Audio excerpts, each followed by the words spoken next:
United Nations Convention on the Law of the Sea, Article 173, Expenses of the Authority, 1.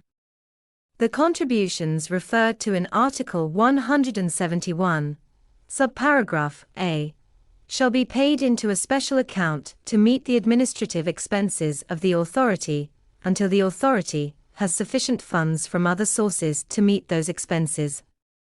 2. The administrative expenses of the authority shall be a first call upon the funds of the authority. Except for the assessed contributions referred to in Article 171, subparagraph A, the funds which remain after payment of administrative expenses may, inter alia, a. be shared in accordance with Article 140 and Article 160, paragraph 2, g. b. be used to provide the enterprise with funds in accordance with Article 170, paragraph 4. c. be used to compensate developing states in accordance with Article 151, paragraph 10, and Article 160, paragraph 2, l.